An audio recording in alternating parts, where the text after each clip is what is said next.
Flesh and Blood is still a relatively young card game, and I'm sure we will get many new unpredicted surprises in future sets in the form of new lore, classes, talents and unexplored design space.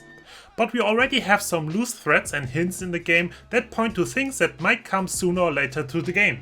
For example, do we see an Achilles accelerator in a warrior card from Everfest?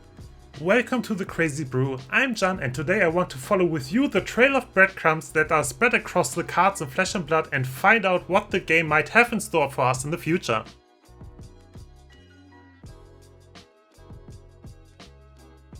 Let's start our detective work with the intro example, Blade Runner. Blade Runner is a common warrior attack reaction from Everfest that gives one-handed weapons go again and buffs the next weapon attack. So far, nothing unusual for warrior cards. But it's the illustration of the card that is highly interesting for us. Look closely at the legs of the sword-wielding character.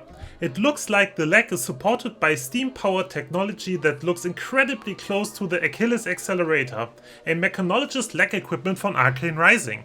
A warrior wearing Mechanologist equipment in a warrior card? That looks like a hint into the future development of Mechanologist as a class. There is a long discussion going on in the Flesh and Blood community that revolves around the question if Mechanologist is a class or just a talent.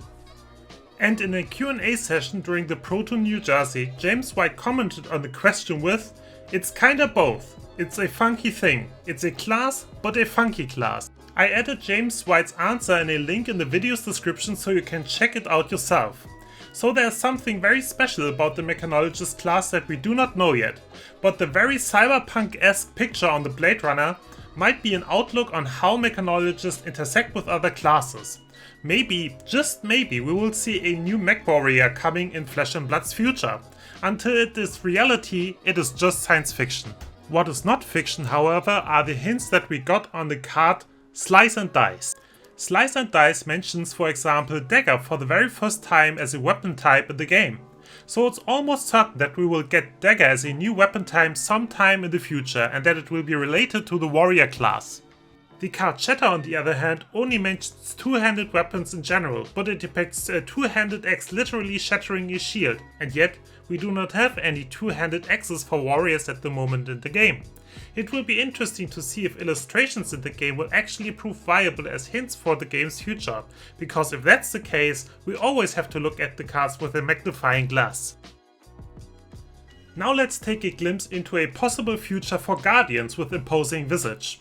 Imposing Visage is a blue-pitch Guardian action that blocks for 3 and costs X3 to play. It says, search your deck for an aura card with cost X or less and put it into the arena, then shuffle, go again.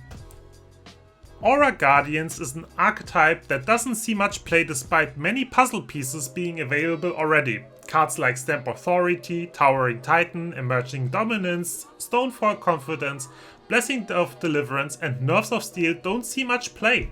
Setting up auras costs too much, do little to nothing immediately and are often too slow to be competitive.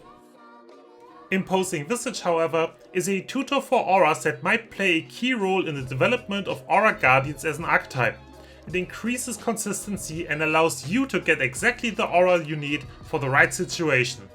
Do you want to deny your opponent a chance to play a card? Tutor out Chains of Eminence and name the card that you want to target. Do you hate on-hit effects? Just tutor out Stamp Authority. A big drawback from Stamp Authority in the past was the lack of go again. But you get go again through Imposing Visage, so you can still attack after bringing Stamp Authority into play. Imposing Visage is a signal for me that Guardian auras won't go to waste and will have their time to shine.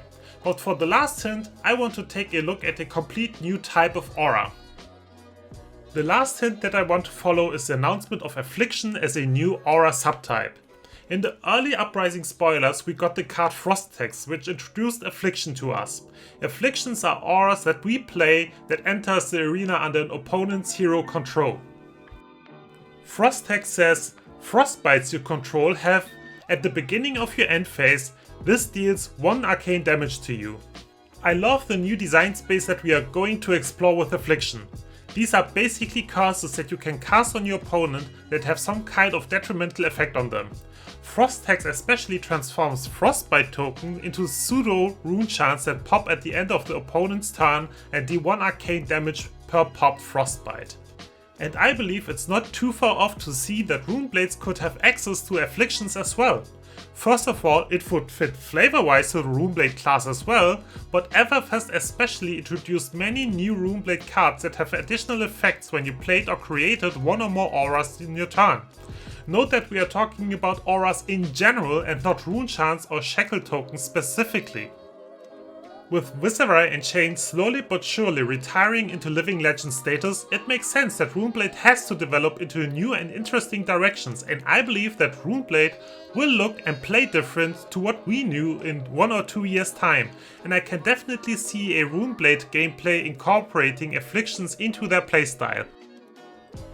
Only time will tell if Runeblades actually get afflictions, if Guardians cast powerful auras in the competitive scene, or if we will get futuristic mech warriors. But I love how Flesh and Blood keeps us streaming with those teasing bits and pieces that are all over the cards. I very much hope you enjoyed today's episode. Have I missed anything? Let me know in the comments. Don't forget to leave a like if you enjoyed my content and subscribe. Until next time, have some great games.